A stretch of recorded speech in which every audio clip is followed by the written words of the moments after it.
I came to do a simple spaceship repair. And she asked, "Do you think I deserve to be happy?" The serrated edge of her blade was cold against his neck. Jax didn't move, didn't breathe. He just stared into the swirling obsidian eyes of the alien woman who had him pinned against a leaking coolant pipe in the guts of this dead warship. She was all sharp angles and furious grace, her body a testament to brutal efficiency. A deep, intricate scar, like a brand of stylized lightning, coiled over her collarbone and disappeared beneath the dark, armored fabric of her tunic. It looked like it had hurt. A lot. He'd come to this graveyard of a moon for a simple salvage job. Pull a gyroscopic stabilizer off a derelict frigate for a client on Tartarus. Instead, he'd found her. Or she'd found him. Now his throat was about to be opened over a philosophical fucking question. "Well?" she pressed, the blade digging just enough to threaten. "Answer me, human." Her voice was a low growl, strained with pain. He could see a dark stain spreading across her side. Jax let out a slow, careful breath. "Look, lady, I'm just the repairman. My opinion on your cosmic contentment is probably not going to be the tiebreaker you're looking for." Sarcasm was a shitty shield, but it was the only one he had. "But since you asked so nicely, sure, knock yourself out. Be happy. Just do it somewhere that doesn't involve my larynx." A flicker of something, not amusement but maybe surprise, crossed her face. "You are flippant in the face of your own extinction." "Years of practice," he grunted, his eyes darting to the corridor behind her. "Comes from dealing with shitty clients and shittier ships. Frankly, this is a step up. The view is better." Her form was impressive, curvy in a way that screamed power, not softness. Even wounded, she radiated a predatory confidence that was both terrifying and ridiculously hot. He was so going to die here. "My name is Kaylin," she said, the word sharp, like a command. "And my happiness is currently contingent on you not screaming." Before he could offer another witty retort that would surely get him killed, a percussive thump, thump, thump echoed from the far end of the service tunnel. The deck plates vibrated. Heavy boots. At least 3 sets. Kaylin's eyes snapped toward the sound, her grip on the knife tightening. The predator in her gaze was suddenly tinged with the desperation of prey. She glanced back at him, a silent, furious calculation happening behind those dark eyes. The pressure on his throat vanished as she yanked him away from the pipe, shoving him behind a massive, sparking power conduit. "They are here for me," she hissed, her breath hot against his ear. "Make a sound, and I will sever your tongue myself." "Charming," Jax whispered back, pressing himself into the grimy metal. "You really know how to sweet-talk a guy." The situation had just gone from bad to so much fucking worse. The mercenaries rounded the corner, their armor bulky, rifles equipped with tactical lights that sliced through the gloom. They were Xylari, same as her, but bigger, meaner. Their movements were precise, sweeping the area for any sign of her. "The signal is strong," one of them boomed, his voice distorted by his helmet's speaker. "The shame bond bleeds a trail a blind whelp could follow. She cannot be far." Kaylin went rigid beside him. Shame bond. The name dripped with contempt. Jax risked a glance at her. The fury was back, cold and pure. She wasn't just running. She was hated, hunted for that scar. She met his gaze, and for a second, the hard warrior facade cracked, revealing a sliver of raw, agonizing vulnerability. She looked away, her jaw tight. "I need your ship," she whispered, the words a forced admission of weakness. "Get in line," Jack shot back, his voice a low murmur. "It's a piece of shit, but it's my piece of shit." "It flies?" "Mostly." "Then it is mine now," she declared, the authority returning. She grabbed the front of his jumpsuit, her grip like iron. "You will get me to it, or these hunters will take your head as a trophy alongside mine." The choice wasn't a choice at all. It was survival. Hers, tangled together in the rust and ruin of a forgotten war. He gave a sharp, reluctant nod. Her plan was insane, but staying here was suicide. The merc's boots grew louder, their lights panning closer to their hiding spot. Fuck his life. He was being commandeered by a beautiful, homicidal, and apparently very unpopular alien fugitive. It was just another Tuesday. They moved like ghosts through the warship's decaying skeleton. Kaylin led, her movements fluid and silent despite her injury. Jax, less graceful, did his best to not trip over loose cables or dislodged floor panels, his heart hammering against his ribs. Every creak of stressed metal sounded like a gunshot. They were navigating the lower engineering decks, a maze of rusted catwalks suspended over a cavernous, dark abyss.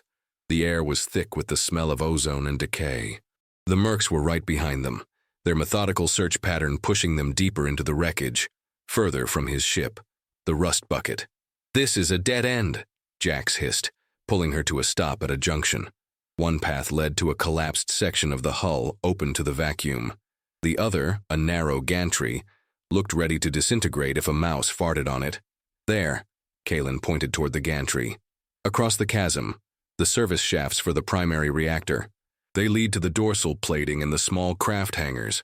That thing won't hold my weight, let alone both of us," he argued. "It's suicide." "Standing here is a greater suicide," she countered, her eyes scanning their back trail. A flicker of light. They'd been spotted. A plasma bolt shrieked past Jax's head, impacting the bulkhead behind them with a molten splash. "Move!" Kalen snarled, shoving him forward. There was no more time for debate. He scrambled onto the gantry, the metal groaning in protest under his boots. It swayed sickeningly. He didn't look down. Kalen was right behind him, her presence a hotspot of intensity at his back. Another shot rang out, this one hitting its mark. The plasma bolt struck the gantry support just ahead of them. The world tilted violently. A high-pitched scream of tearing metal filled the air as the catwalk ripped away from the wall. Jax yelled, his stomach lurching as they fell. Kalen reacted instantly. She threw herself forward, grabbing a thick power conduit running along the chasm wall, her other arm wrapping around Jax's chest like a steel band, arresting their fall with a jarring jerk that nearly ripped his arm from its socket. They dangled there, spinning slowly, hundreds of feet above the dark floor. The mercs were at the edge, leveling their rifles. "Fuck!" Jax choked out, his hands scrabbling for a hold on the conduit. Shrapnel from the blast had peppered his side, and a sharp, hot pain bloomed in his left forearm, where a jagged piece of the gantry had sliced it open. Blood welled up, dark and slick. Kalen grunted, her knuckles white where she clung to the conduit. He could feel the strain in her body, the trembling effort of holding them both. She was bleeding more freely from her side wound now. "They cannot get a clear shot," she gasped, her voice tight with pain. "But we cannot stay here." She looked at his arm, then at her own fresh wound, a graze on her bicep from the same explosion. A strange, desperate light entered her eyes, a look he didn't understand. "The pact," she muttered, more to herself than to him. "It is forbidden, but to survive." "What the hell are you talking about?" he demanded, trying to find a foothold on the vertical wall. She ignored him. With a grimace, she pressed her bleeding bicep directly against the gushing cut on his forearm. His nerves screamed at the raw contact. But then something else happened. A jolt. Not electric, but something deeper, more fundamental. It was a blinding flash of white light behind his eyes. A sudden, shocking torrent of sensation that wasn't his own. He felt the searing fire in her side, the iron tang of her blood, the crushing weight of a sorrow so profound it buckled his knees. He felt her rage, her fear, her defiant will to live. It was an invasion, a violation of the highest order, and it lasted only a second. When it faded, he was left gasping, dizzy and nauseous. Their blood had mixed, and something had irrevocably changed.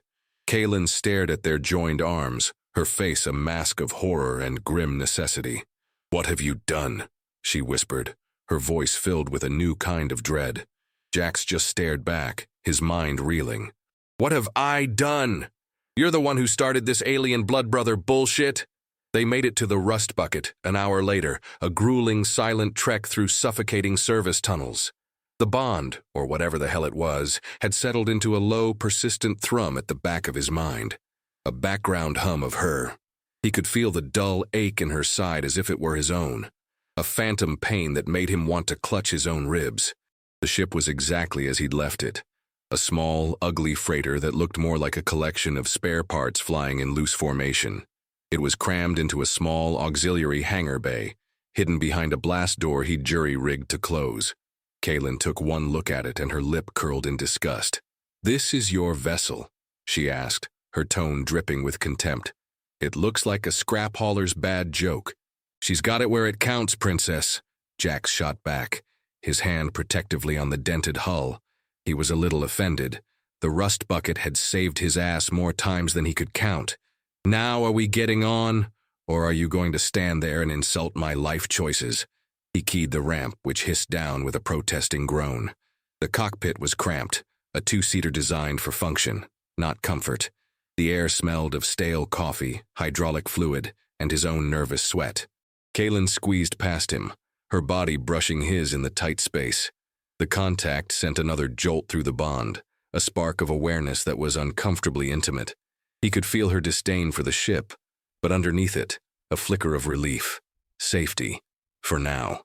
He dropped into the pilot's seat, his hands flying over the pre-flight checklist. The controls were old, physical switches and dials, which was how he liked it. More reliable. "Strap in," he grunted, not looking at her. The forced proximity was making his skin crawl. He was acutely aware of her scent, something clean and sharp, like ozone after a storm, and the constant, low-grade feed of her anxiety buzzing in his head. Kaylin settled into the co-pilot's chair, her movement stiff. "This bond, it is an abomination," she said quietly, her hand going to her scarred collarbone. "A shame bond. Unfinished." "Yeah, I'm not a huge fan either," Jax muttered, flicking a series of switches. Power converters whined to life. "It feels like I've got your emotional baggage on speed dial." He could feel a spike of her anger at the comment. Good. Maybe if he pissed her off enough, she'd forget they were psychically handcuffed. "You do not understand," she said, her voice dangerously low. "The Pact of Scars is meant to be sealed by ritual combat and union. Two warriors become one, their strengths and senses linked. What we did, pressing bleeding wounds together out of desperation, it is a bastardization. It leaves the gateway open. We are bleeding into each other's minds, and it will not stop. It will grow stronger, more chaotic, until it drives us both insane." Jax paused, his hand hovering over the ignition. "So what, we just go crazy together?" "Sounds like a party." "It will kill us," she stated flatly. "The feedback loop will overload our neural pathways. A slow, agonizing death." Unless what?" he asked, dread coiling in his gut.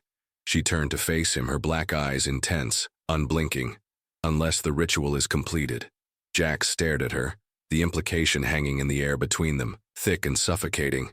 "You've got to be fucking kidding me." His mind raced, trying to find a loophole, an escape clause. There was none. Before he could formulate a response, the ship's proximity alert blared to life. A red light flashed on the console. "They've found us," Kaylin said, her gaze snapping to the forward view screen. A heavy Merc transport was descending toward the hangar bay doors, its weapon ports glowing. "Shit. Hold on," Jax snarled, slamming the ignition. The engine sputtered, caught, and then roared to life, shaking the entire ship. He pushed the throttle forward, blasting out of the hangar just as plasma fire slagged the spot where they'd been parked. They were in the open now, the skeletal remains of the warship graveyard all around them. He could feel her terror, a cold, sharp spike through the bond, mixed with a grim, familiar resolve. His own fear was a frantic hummingbird in his chest. They were trapped, hunted, and tied together by a psychic time bomb. His simple salvage job had officially gone to hell. The Merc ship was faster, more agile. It clung to their tail like a pissed-off hornet, spitting incandescent death. Jax threw the rust bucket into a series of gut-wrenching evasive maneuvers, weaving through the metal canyons of the derelict fleet. The ship groaned, alarms screaming in protest. A plasma bolt grazed the port engine nacelle, and the ship shuddered violently. "They are jamming our primary sensors," Kaylin yelled over the din, her hands gripping the edges of her seat. "And our comms are dead." "I'm aware," Jax barked back, wrestling with the controls. He was a decent pilot, but he was a traitor, not a fighter ace. He was outmatched, and he knew it. He could feel her frustration through the bond, her warrior instincts screaming at their pathetic attempts to flee. She wanted to fight, to turn and face them. But in this ship, that was a death sentence. The psychic feedback was getting worse, amplified by the stress and the proximity. His headache was a raging fire, and flashes of her memories bled into his vision. A sun-drenched training arena, the sting of a blade in a sparring match, the face of a man with eyes like hers, smiling. It was disorienting, dangerous. He risked a look at her. Her face was pale, sweat beading on her brow. Her eyes were closed, her teeth gritted. "It's getting worse," she forced out. "Tell me about it," he grunted. Another explosion rocking the ship. The lights flickered, and the life support indicator switched from green to amber. "If they don't kill us, this piece of shit will." He pulled the ship into a tight, spiraling dive, aiming for the gaping maw of a shattered dreadnought, hoping to lose them in its labyrinthine interior. "There is nowhere to run," Kaelin said, her voice strained. She finally opened her eyes and looked at him, the warrior mask completely gone, replaced by a terrifying vulnerability. The shame bond. It demands resolution. The longer it remains incomplete, the more it consumes. It feeds on our life force to sustain the broken link. She touched the scar on her collarbone again. "My first bondmate.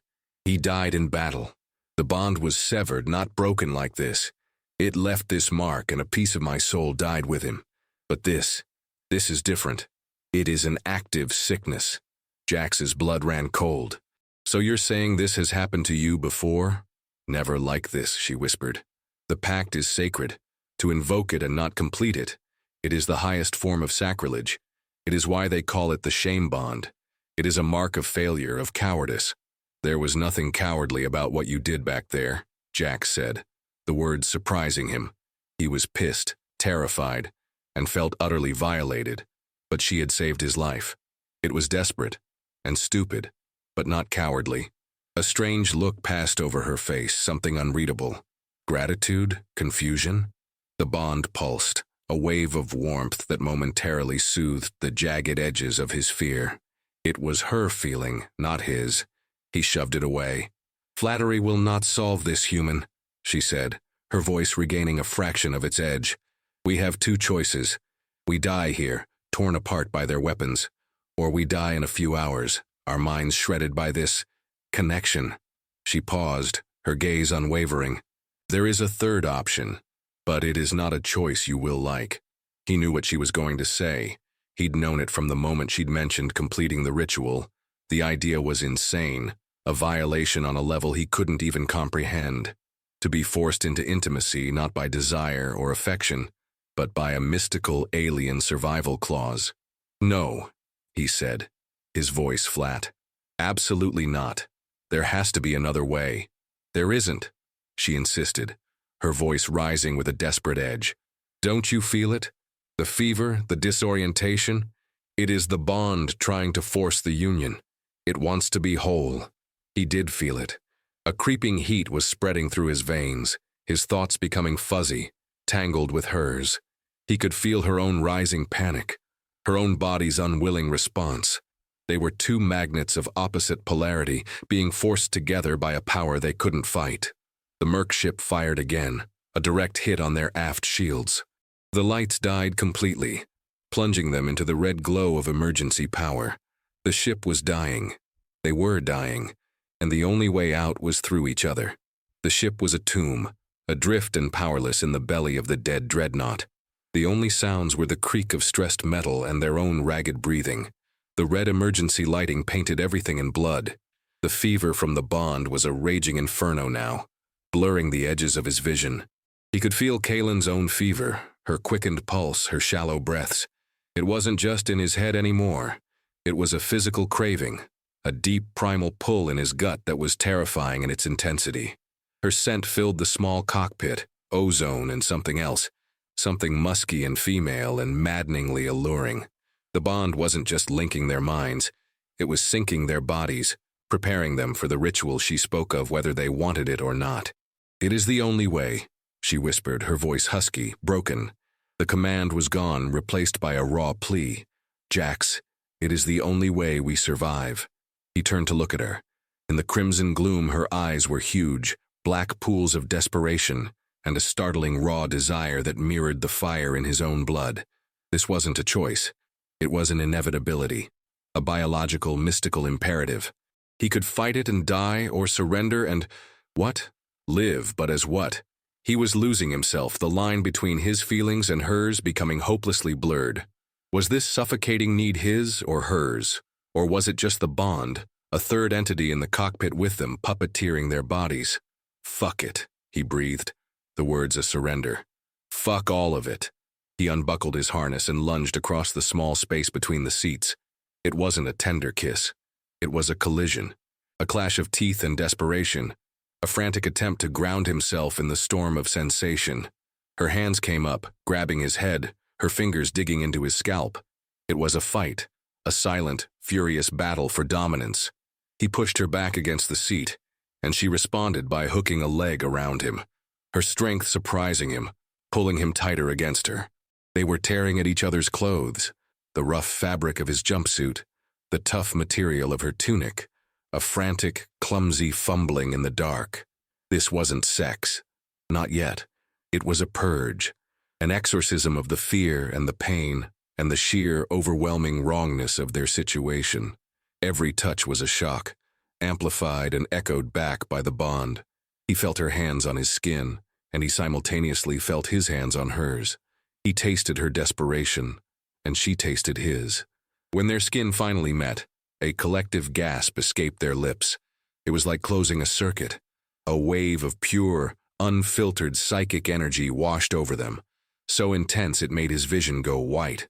He could see flashes of her life, standing before a stone-faced council of elders, the pride in her eyes as a warrior bestowed a blade upon her, the searing agony as the shame bond was burned into her skin. He felt her shame, her loneliness, her defiant pride. She cried out, a raw, wounded sound as he pushed into her. The pain and pleasure were indistinguishable, a single searing point of contact that seemed to be the epicenter of the universe. The cockpit, the dying ship, the mercs hunting them. It all fell away. There was only this violent, desperate, sacred act. It was no longer a fight. It was a surrender, a mutual, shuddering fall into the abyss. He moved, and he felt her body respond, her own rhythm meeting his, and in his mind he felt her feel him inside her. It was a feedback loop of pure sensation, overwhelming, terrifying, and utterly consuming. He was losing track of where he ended, and she began. They were two halves of a broken whole smashing themselves back together. The climax was not a release. It was an explosion, a supernova of shared sensation that ripped a scream from both their throats. For a single, terrifying, beautiful moment, he was Kaelin. He felt the phantom pain of her old bond being cauterized and cleansed by the new one. He felt the weight of her exile, the sting of her betrayal, and the fierce, burning hope for a future she thought was lost. And she, in turn, was him. She felt his sarcastic loneliness, his weary resignation, the small, guarded ember of a heart he thought long dead. The bond flared, a blinding white light that seemed to fill the ship, and then it settled. It solidified. On his chest, just over his heart, a burning heat spread across his skin. He didn't have to look. He knew what was forming there. The echo of her scar, the beginning of a new pact, the mark of ownership, the brand of a union forged in fire and desperation. The universe rushed back in, the silence of the dead ship deafening. They were alive, and everything had changed. The silence that followed was heavier than the vacuum of space outside. They lay tangled in the cramped cockpit, slick with sweat, the red emergency light casting long shadows over their bodies. The fever was gone. The psychic noise in his head had vanished, replaced by a calm, steady connection. A quiet hum that was no longer an invasion, but a presence, a fact. Jax slowly untangled himself, the movement feeling sluggish, monumental. He sat up, his back against the instrument panel, and finally looked down. There, on the skin over his heart, was a faint, shimmering pattern, like a fresh tattoo made of moonlight. It was the start of the same lightning bolt scar that marked her. His mark. Kaelin stirred, pulling the torn remnants of her tunic over herself. She didn't look at him. She stared out the forward view screen at the twisted metal of the dreadnought's interior. The warrior was gone. The desperate survivor was gone. In her place was someone he didn't recognize. Someone quiet. Still, the emotional fallout was a tangible thing, a pressure in the small space. He felt used, violated, but underneath that, a strange and unwelcome sense of peace. The frantic terror was gone. He felt her emotions too, a confusing mix of profound relief, deep-seated shame, and a flicker of something that felt terrifyingly like possession. She had claimed him, or they had claimed each other. So, he said, his voice raspy, that was something. Understatement of the millennium. She finally turned her head, her dark eyes meeting his. The intensity was still there, but it was different. Softer, more focused. The bond is complete, she said, her voice low and even. We are one, my senses are yours, your thoughts. I can feel their shape, if not their content. Great, he muttered, running a hand over his face. So no more secrets. He looked at the new mark on his chest. What the hell does this mean, Kaylin? For us? She hesitated, and through the bond he felt a wave of her uncertainty. It means my life is yours, my fight is yours, and my enemies are now yours as well. That snapped him back to reality. The mercs. Shit, they're still out there. He started to reach for the control panel, but she put a hand on his arm. Her touch was warm, possessive. They will not be a problem for long, she said. This ship is dead. I can fix it, he insisted. I just need to bypass the primary power couplings. Maybe reroute the... It does not matter, she interrupted.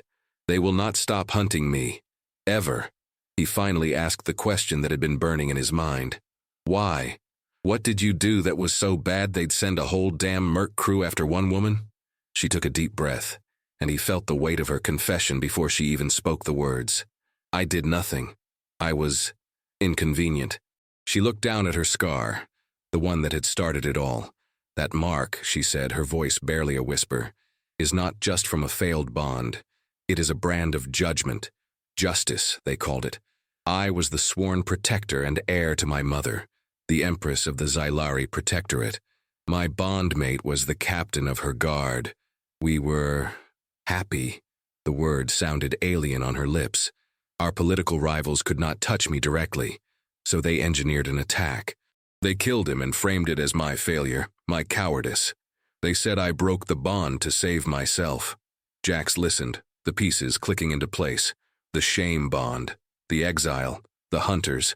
It wasn't about a broken ritual. It was a political assassination and a coup. The Council of Elders, swayed by my rivals, exiled me, she continued, her voice gaining a cold, hard edge.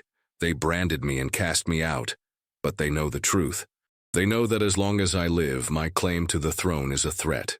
So they hired these exterminators to finish the job, to erase their crime. She looked at him, her eyes boring into his. Now you are bonded to me. You carry my mark. To them you are not a human traitor who is in the wrong place at the wrong time. You are my consort, an extension of my claim. They will hunt you to the ends of the galaxy and kill you just as gladly as they would kill me. Jack stared at her, the full weight of his new reality crashing down on him. Unlucky traitor with a heart of gold. Now he was the bonded mate to a fugitive space empress. Fuck my life, he said, the words coming out in a slow, dazed breath. There was no anger, no sarcasm, just a profound, bottomless sense of resignation. His simple, shitty life was over, and a new, terrifyingly complicated one had just begun. For a long moment, Jax just sat there, processing. He was marked. He was a target. His life had been irrevocably hijacked by an alien political drama he couldn't even begin to understand. His first instinct was to rage, to scream at her for dragging him into her mess. But the anger wouldn't come. Through the bond he could feel the raw, aching sincerity of her confession. He felt the sting of her betrayal by her own people, the crushing grief for her lost partner, the burning iron of her will to not just survive, but to one day have vengeance. Feeling it made it impossible to hate her for it. It was a hell of a thing, this bond. A built-in empathy machine. He looked around the dead cockpit. They were sitting ducks. The mercs were probably taking their time, savoring the kill. They thought they had them trapped. An idea began to form in his mind, born from years of scavenging, of knowing how broken things worked, and, more importantly, how they failed. A crazy, stupid long shot of an idea. You're right, he said, the sound of his own voice startling him. We can't outrun them. Kaylin looked at him, a question in her eyes. He could feel her surprise through the link. But we're sitting in the middle of a graveyard full of weapons, he continued, a slow, grim smile spreading across his face. Old, unstable, leaky as hell weapons. He pointed out the viewport at the massive skeletal frame of the dreadnought surrounding them. That's a Valerius-class dreadnought. Its primary reactor core, if I remember the specs, it's a contained singularity. Very stable. Unless, say, someone were to overload the magnetic containment field from an external power source. Kaylin's eyes widened as she understood. You want to use the dreadnought's core as a bomb. A very, very big bomb, Jax confirmed. We can't fix the rust bucket's engines, but I'll bet I can get enough power out of our emergency batteries to juice one of the external umbilicals on this hulk. We find the reactor control room. I can hotwire our ship's power pack to the core's emergency purge system, and then we set it to blow. It's a suicide mission, she stated, but there was a new light in her eyes. Not hope, exactly. Respect. We would have to get to the core controls without being detected, and we'd have moments to get away before the entire sector is vaporized. Who said anything about getting away? Jax asked, his smile turning feral. He tapped a secondary screen on his console, bringing up a schematic of his own ship. The rust bucket's escape pod. It's shielded, has its own short-range thrusters. It's a piece of shit, just like the rest of her, but it'll survive a proximal detonation if we can put enough wreckage between us and the blast. The plan was insane. The timing had to be perfect. One mistake, and they'd be atomized with the mercs. A strange thing happened. Kaylin reached out and placed her hand over the new bond mark on his chest. Her touch was no longer hesitant or possessive. It was a touch of partnership. A good plan, Jax, she said, her voice low. A warrior's plan. He felt a surge of her approval, a fierce pride that warmed him from the inside out. For the first time since this whole mess began, they weren't human and alien, captive and captor. They were a unit. Let's get to work, he said. They moved with a newfound purpose. The bond was no longer a curse. It was a tool, a silent communication link that made them frighteningly efficient. A simple glance was enough to convey a complex thought. Watch that corner. Cover me. Wait. He led them toward the dreadnought's engineering section, his scavenger's knowledge of ship layouts guiding them. She moved as his shadow, her combat senses on high alert, covering their every angle. They found the reactor control room, a cavernous chamber with a single massive console overlooking the glowing, pulsating heart of the dormant singularity core. It was eerily beautiful, a caged star sleeping in the dark. Jax went to work immediately, pulling the power pack from his suit and prying open the console's access panel. He started splicing wires, his fingers moving with practiced speed. Kaylin stood guard at the door, her blade drawn, her body a tense line of readiness. Through the bond, he felt her calm, her focus. He also felt the approaching mercs. 3 of them, moving fast. They're coming, she sent, not a word spoken, just a pure pulse of information. Almost there, he sent back, sweat stinging his eyes. He connected the last wire. The console flickered to life, its screens glowing with alien script. He found the purge sequence. A countdown timer appeared. He set it for 2 minutes. It's done, he projected. Let's go. They didn't wait. They sprinted from the room just as the mercs stormed in, a shared, silent understanding propelling them toward the escape pod's location on his dying ship. The countdown had begun. They scrambled back into the rust bucket, the ship now feeling less like a prison and more like a lifeboat. The escape pod was a cramped 2-person sphere embedded in the port side of the cargo hold. Jax hit the release lever. With a hiss of hydraulics, the hatch opened. "Get in!" he yelled, shoving her inside. He was about to follow when a plasma bolt slammed into the bulkhead next to his head. One of the mercs stood in the hangar doorway, his rifle leveled. "Traitor consort," the merc growled. "You die with her." Before the merc could fire again, Kaylin was a blur of motion. She launched herself out of the pod, her blade flashing in the red light. It was over in a second. A brutal, efficient dance of death. The merc crumpled to the deck, his helmet rolling to a stop at Jax's feet. Kaylin stood over him, breathing heavily, her face a mask of cold fury. Then she looked at Jax, and the mask fell away. She grabbed his arm and pulled him into the pod. "Now we go." He slammed the hatch shut just as the first tremor hit. A low, deep hum vibrated through the hull, the sound of a star waking up. He engaged the thrusters, and the pod shot out of the dying rust bucket and into the warship graveyard. He pushed the small craft as fast as it would go, putting as much distance and as much solid wreckage between them and the dreadnought as possible. The countdown timer in his head, a phantom of the console, reached 0. There was no sound, just a silent, brilliant flash of pure white light that bleached the cosmos. The pod's viewport polarized instantly, saving their eyes, but they felt the shockwave. A violent, crushing force that threw their tiny pod end over end through space. Alarms shrieking, then silence. Utter, complete silence. They floated in the dark, the pod systems slowly rebooting. The mercs, the dreadnought, his ship, all of it was gone. Just dust and echoes. They were battered, bruised, but they were alive, and they were together. He looked at Kaylin, her face illuminated by the soft blue glow of the restored emergency lights. She was watching him, her expression unreadable. He looked down at the new permanent mark on his skin, then back at her. "So," he said, the old sarcasm a comfortable, familiar coat to put back on. "Does this make me a prince consort, or just a glorified chew toy?" A slow smile spread across Kaylin's face. It was the first real smile he'd seen from her, and it transformed her features, wiping away the hardship and leaving only a stunning, confident beauty.